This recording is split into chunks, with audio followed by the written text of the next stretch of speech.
In 1989, a 14-year-old girl named Tyra Ellis was reported as a runaway by her adoptive parents. The explanation was simple: a troubled child from a broken home, unable to handle the stability she'd been offered. The case was quietly closed. For 31 years, that lie was the only story. Then, a new family, renovating the basement of that same house, broke through a concrete slab and uncovered a secret so horrifying it would expose a world of hidden abuse, systemic failure, and a little girl who never ran at all. Before I begin, thank you for watching. Let me know in the comments, where are you watching from and what time is it there? It really means a lot to know you're here with us. We're in this together. Now, let me tell you what really happened. In the autumn of 1984, the state of Ohio decided that 9-year-old Tyra Ellis needed a new family. Her life to that point had been a series of temporary rooms and temporary smiles, a blur of caseworkers and foster siblings who were there one day and gone the next. She was a quiet girl, not by nature, but by necessity. Silence was a shield. It was a way to become smaller, to take up less space, to avoid drawing the kind of attention that so often led to pain. She had learned that the world was loud, and the quietest people were often the last to be noticed, for better or for worse. So when she was told that a permanent family had been found for her, a nice couple from across the state line in rural Michigan, she greeted the news with the same guarded stillness she greeted everything else. Richard and Diane Whitmore arrived at the group home looking exactly like the saviors they believed themselves to be. They were a white evangelical couple, their clothes neat and modest, their faces etched with a kind of placid certainty that comes from believing you are always on the right side of God's plan. Richard was a tall, thin man with a soft voice and a handshake that was surprisingly firm. Diane was smaller, with sharp, bird-like eyes that seemed to see everything, and a smile that was quick to appear but never seemed to warm her face. They spoke of their quiet life, their small but devout church community, and their desire to offer a troubled child a chance at grace. They looked at Tyra, a shy, quiet black girl with deep, soulful eyes, and saw a project, a soul to be saved, a testament to their own piety. The Whitmore house was a 2-story farmhouse set on 5 acres of flat, windswept land. It was isolated, the nearest neighbor a half-mile down a gravel road. To the Whitmores, this was peaceful seclusion. To Tyra, it was a cage made of open space. The house itself was obsessively clean, every surface polished, every object in its designated place. The air inside smelled of lemon wax and something else, something faintly medicinal. The only decorations on the walls were framed Bible verses, their cursive script admonishing and promising in equal measure. The Lord is my shepherd. Spare the rod, spoil the child. I will fear no evil. Tyra tried to be the daughter they wanted. She was obedient. She did her chores without complaint, her movements as silent and unobtrusive as possible. She went to their small, stark church on Wednesdays and twice on Sundays, sitting quietly in the hard wooden pew, listening to sermons about sin and deliverance. But she was never truly embraced. She was a presence in their home, but not a part of it. At dinner, the conversation flowed around her, not to her. Richard would speak of scripture, and Diane would speak of church gossip, and Tyra would sit in silence, eating the bland, overcooked food, feeling more like a spectator than a family member. Neighbors from the few times she was seen outside described her as polite, quiet, always alone. The other children at her new school saw a girl who seemed to be perpetually holding her breath, a ghost haunting the hallways, desperate not to be seen. The first few years were a quiet, simmering misery. But as Tyra entered her teenage years, a spark of the girl she might have been began to flicker. She developed a quiet confidence, a desire for the small freedoms other children took for granted. Listening to pop music on a small radio, reading fantasy novels from the school library, talking to friends on the phone. These small acts of selfhood were seen by the Whitmores not as normal teenage development, but as rebellion, as sin. The discipline began subtly. Her books were taken away, deemed worldly and ungodly. The radio was forbidden. She was isolated from the few friends she had managed to make. The house became smaller, the walls closing in. The quiet disapproval in Diane's eyes became a hard, cold glare. Richard's soft voice began to take on a sharp, corrective edge. By early 1989, when she was 14, Tyra stopped appearing at school regularly. The absences mounted, each one a silent scream into a void of indifference. When the school counselor called to inquire, Diane's voice was heavy with a sigh of practiced sorrow. "Tyra is going through a difficult time," she explained, her words dripping with false piety. "Her troubled past is catching up with her. We are handling it with prayer and discipline at home." The explanation was accepted. They were good, church-going people, after all. Who was a small-town school counselor to question their methods? The truth was far more sinister. The basement, once a simple cellar for storage, had become Tyra's prison. For any perceived infraction, a chore not done perfectly, a moment of sullenness that Diane interpreted as defiance, a question that sounded too much like a challenge, she was locked in the dark, damp space for hours, sometimes days at a time. Her meals, often just a piece of bread and a glass of water, were pushed under the door. Her world shrank to a cold concrete floor and a single, bare light bulb that they controlled from the floor above, plunging her into absolute darkness at their whim. In the late spring of 1989, Tyra Ellis vanished completely. She was there one day, a ghost at her own home, and gone the next. No one at school saw her again. The neighbors never saw her in the yard again. When a church elder finally asked after her during a potluck dinner, Diane Whitmore, her face a mask of tragic resignation, explained that Tyra had run away. "We did everything we could," she said, her voice catching just enough to elicit sympathy. "We gave her a home, we gave her the Lord, but some children, you just can't save them from themselves." She packed a bag and left in the middle of the night. "She has broken our hearts." No Amber Alert was issued. The system didn't exist yet. But more importantly, no police report was ever filed. No real search was ever conducted. Her case was quietly marked in the county social services file as a voluntary runaway, a lost cause.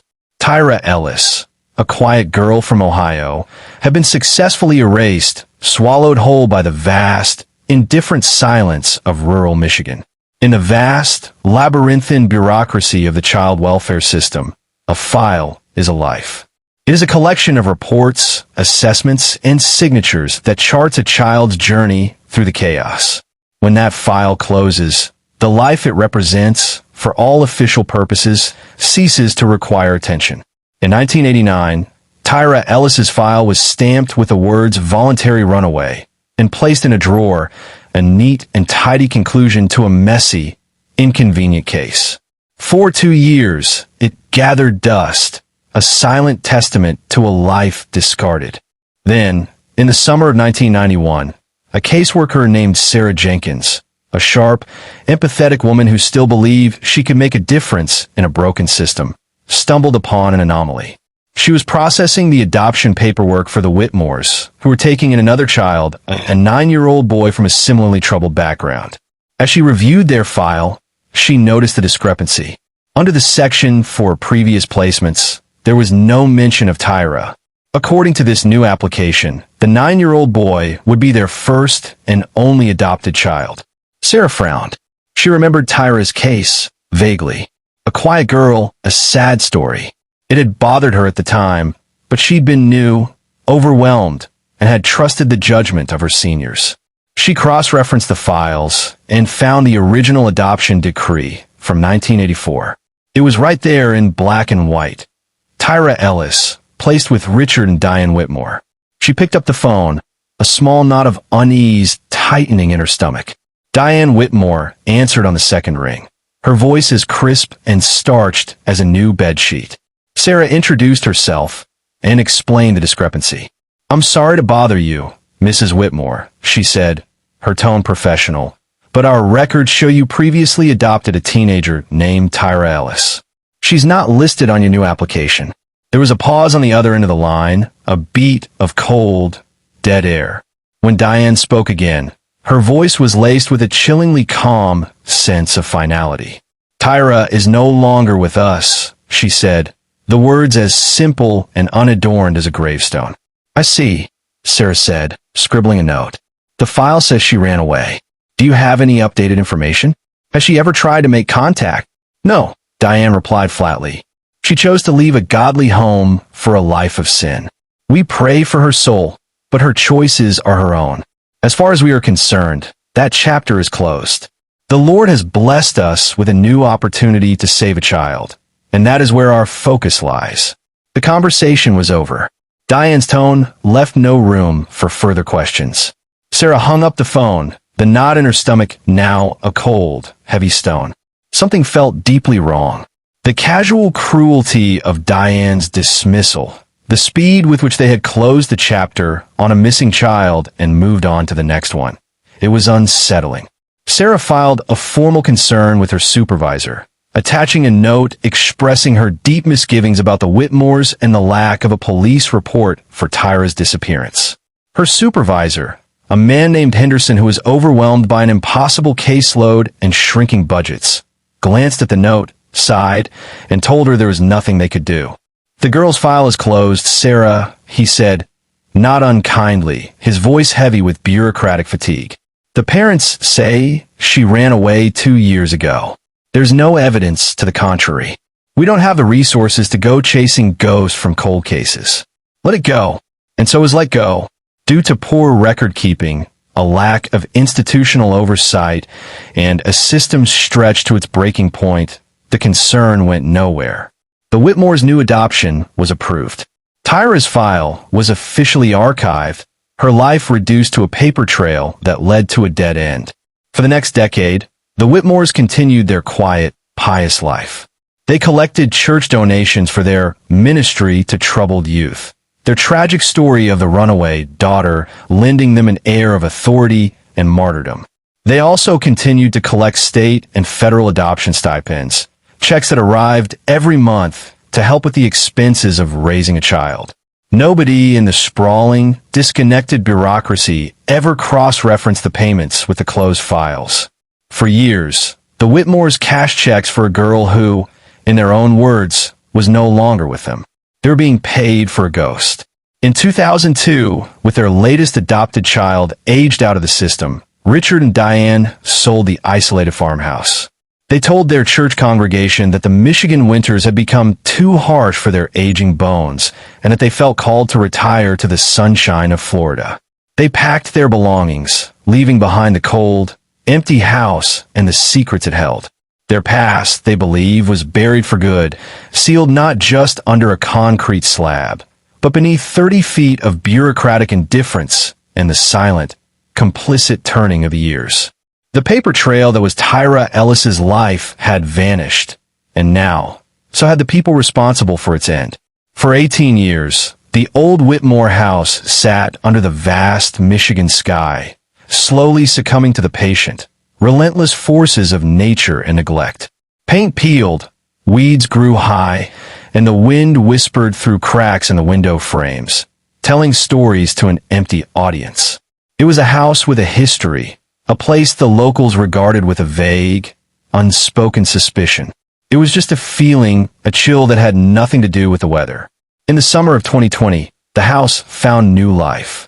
It was bought by Marcus and Aisha Bledsoe, a young, optimistic black couple from Detroit. They were tired of the city, yearning for space, for a yard where their 2 young children could run freely, for a life that felt more connected to the earth. The old farmhouse, with its 5 acres and its sturdy bones, was a dream waiting to be reclaimed. They saw past the peeling paint and the overgrown yard. They saw potential. They saw a home. They spent the first year making the main floors habitable, their weekends a whirlwind of painting, sanding, and minor repairs. Their laughter filled the rooms that had only known a tense, oppressive silence. By the spring of 2021, they were ready to tackle their most ambitious project, the basement. It was a dark, musty space, a labyrinth of stone support pillars and cobweb-laced pipes. Marcus, a wine enthusiast, dreamed of transforming a corner of it into a sleek, modern wine cellar. It would be a sanctuary, a place to entertain friends and display his growing collection. The project required digging up a section of the old concrete floor to lower it, creating the necessary height for the cellar.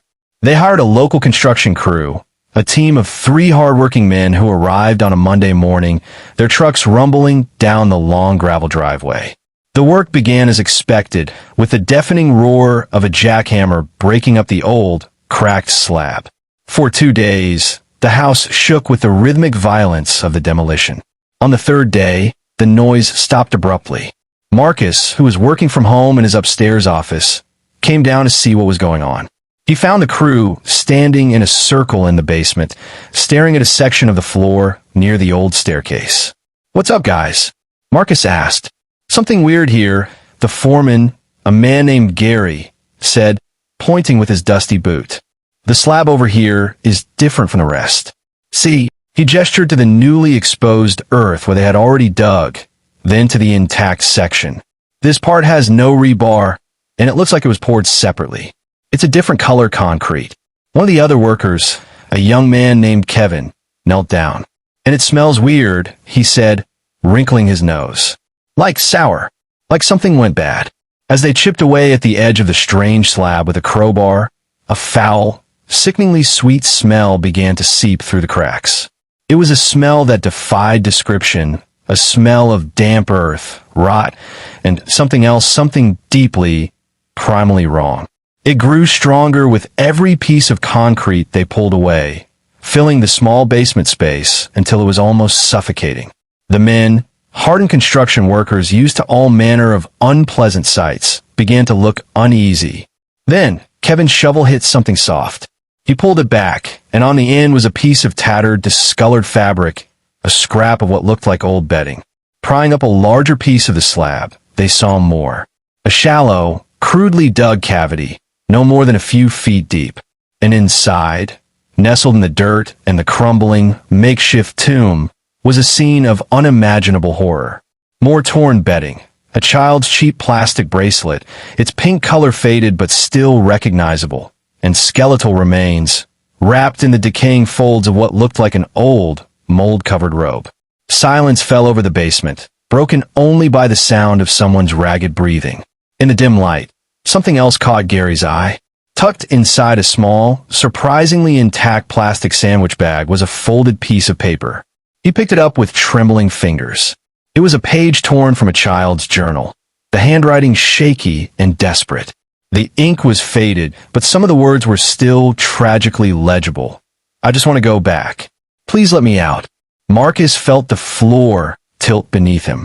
This was his house, his dream, the place he had brought his children. And all this time, just a few feet beneath the floorboards, a nightmare had been waiting. He stumbled back up the stairs, his heart pounding in his chest, the foul smell clinging to his clothes, the child's desperate plea echoing in his mind. He burst out into the fresh, clean air of the backyard, gasping, his wife rushing to his side, her face a mask of confusion and concern. "Call 911, he choked out, pointing back at the house. "Aisha, call 911 right now." Detective Sergeant Mark Evans of the Michigan State Police had been a cop for 25 years. He thought he'd seen it all. He was wrong. Standing in the damp, foul-smelling basement of the old Whitmore farmhouse, looking down at the small, pathetic collection of bones being carefully exhumed from a shallow concrete grave, he felt a cold, unfamiliar rage settle deep in his gut. This wasn't just a homicide. It was a desecration. This was a child who hadn't just been killed, but had been deliberately, meticulously erased. The first 24 hours were a flurry of methodical police work. The remains were sent to the state crime lab, along with the tattered robe, the pink plastic bracelet, and the heartbreaking journal page. The Bledsoe family was moved to a hotel, their dream home, now a major crime scene, swarming with forensic technicians in white Tyvek suits. Evans's team started digging into the history of the house, and the name that came up was Whitmore. Richard and Diane. The first major break came from a lab. DNA extracted from a tooth confirmed the remains belonged to a female. The forensic anthropologist's report estimated her age at death to be likely around 14 or 15. The estimated time of death was approximately 30 years prior. Running the DNA profile against the national database for missing persons got an immediate hit. The ghost in the basement finally had a name. Tyra Ellis, reported as a voluntary runaway from the Ohio foster care system in 1989. She would have been 14 years old. With a name, the investigation exploded. Evans's team descended upon the county's archaic social services archives, a dusty basement filled with row upon row of cardboard boxes. They found Tyra's file, and the story it told was one of shocking negligence. They found a 1991 report from the caseworker, Sarah Jenkins, expressing her deep unease about the Whitmores. The report had been initialed by her supervisor and filed away, with no follow-up action ever taken. The next call was to Sarah Jenkins herself, now a retired grandmother living a quiet life 2 states away. Evans put her on speakerphone, and the whole detective squad listened as her voice, thick with the guilt she had carried for 3 decades, filled the room. "I knew it," she whispered, her voice cracking. "I knew something was wrong with that family. The way she talked about Tyra, it was like she was talking about taking out the trash. I told my supervisor I wrote it down, but he said to let it go. Oh God, that poor girl." The detectives then began the painstaking work of tracking down anyone who might have known the Whitmores or Tyra during that time. They found a former school counselor, a woman named Carol who was now in her late 70s. Her memory was sharp and filled with regret. "Tyra came to me a few times," Carol said, her hands trembling as she clutched a cup of tea. She was terrified. She told me that her adoptive parents, the Whitmores, would lock her in the basement. She said it was for discipline when she was bad. I was young, new to the job. I followed protocol. I reported it to social services. I even called the Whitmore house. Mrs. Whitmore was so convincing. She said Tyra was a compulsive liar, that it was a fantasy born of her traumatic past. She made me feel like I was the one causing trouble. I believed her. I failed that child. The most chilling interview was with a former neighbor, an elderly man who had lived down the road from the Whitmores for 40 years. They were strange, he recalled, his eyes distant, kept to themselves, very religious. I remember one night, it must have been 88 or 89, I was out walking my dog late. I heard screaming coming from their house. A girl screaming. It went on for a while. The next Sunday at church, I asked Richard about it. He smiled that calm, creepy smile of his and said Diane had been performing a deliverance prayer for their daughter, casting out the spirits of defiance.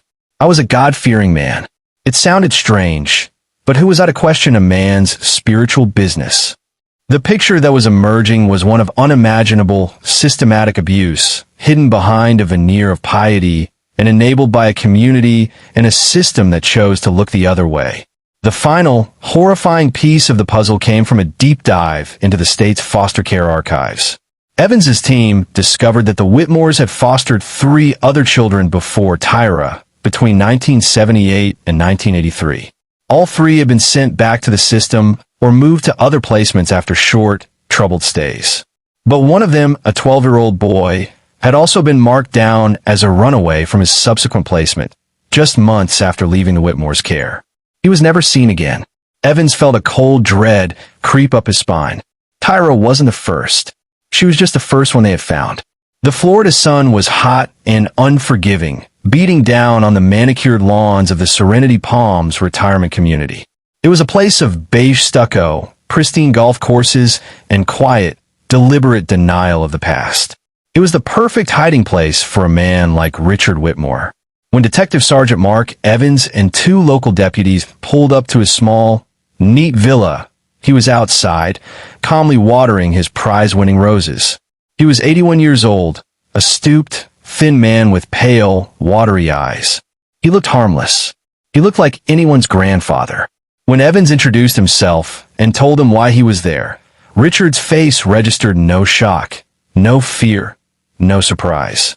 Only a flicker of weary annoyance, as if he were being bothered by a persistent salesman. "Tyra," he said, the name is strange, foreign word on his lips. "That was a lifetime ago." The girl was troubled. She ran off. "We found her, Richard," Evans said, his voice low and hard. "We found her under the concrete stairs in your basement." Richard Whitmore continued watering his roses for a full 10 seconds. He carefully turned off the hose, coiled it neatly, and then looked at Evans, his face a placid mask. "My wife, Diane, handled the discipline," he said, his voice as calm and even as if you're discussing the weather. "She passed away in 2015. You should speak with her." He was arrested without incident, his movements slow and deliberate, his compliance a final, chilling act of passive defiance. The interrogation was a lesson in fragmented evil. Richard confessed, but not in a torrent of guilt. He spoke in small, self-serving pieces, his memory conveniently foggy, his narrative designed to cast himself as a passive, helpless bystander to his wife's fanaticism. "She tried to run away," he said, staring at the wall behind Evans's head. "She was a rebellious spirit." Diane said, "We had to teach her obedience, but the Lord demanded it. The Bible says to not spare the rod." He spoke of the discipline in the basement as if it were a routine chore, like mowing the lawn. He admitted that one night, the discipline had gone too far. "I didn't know she'd stop breathing," he said, a statement delivered with no more emotion than if he were reporting a burned-out light bulb. "She just went quiet." Diane said it was God's will, that her spirit had been broken, as it was meant to be. He admitted they had hidden her body in the house for 3 days, wrapped in her old church robe, while they waited for the Lord to tell them what to do. The Lord, apparently, had instructed them to buy several bags of quick-dry cement from the local hardware store. He described pouring the concrete himself, a quick, efficient job under the cover of night. He was a handyman, after all. He was good at fixing things. The true horror, however, wasn't found in Richard's sterile confession. It was found in the garage of the old Michigan farmhouse. During a final, meticulous search of the property, investigators found a dusty, forgotten cardboard box tucked away in the rafters. Inside were 24 cassette tapes, each one neatly labeled in Diane Whitmore's spidery handwriting. The labels read, "Discipline Session," followed by a date. They played the first tape back at the station. The audio quality was poor, a low hiss filling the room. Then a girl's voice, small and trembling with fear, begging, "Please no, I'll be good. I promise I'll be good." It was followed by Diane's voice, calm, cold, and filled with a terrifying, righteous fury. "The Lord cannot abide a liar in his house. Tyra, you must be cleansed of your defiance." Then came the sounds. The sound of a belt striking flesh. The sound of weeping, of choked sobs. And underneath it all, the low, steady murmur of Diane praying in tongues, her voice rising in ecstatic fervor as the girl's cries grew weaker. The detectives sat in stunned, horrified silence as the tape played on. They were no longer just investigating a murder. They were bearing witness to the systematic, ritualistic torture of a child. They were listening to the voice of a ghost who had been crying out for help in the dark for over 30 years, unheard by anyone until now. The tapes were the final, damning evidence, a voice from the concrete tomb that told a story far more brutal and horrifying than Richard Whitmore, in his self-serving lies, ever could. The news of Tyra Ellis's discovery and Richard Whitmore's arrest spread like a wildfire, a shocking headline that pierced the national consciousness. But for one woman in Columbus, Ohio, it was not a headline. It was an earthquake, a seismic shock that shattered the fragile peace she had spent 31 years building. Brenda Jackson was Tyra's biological aunt.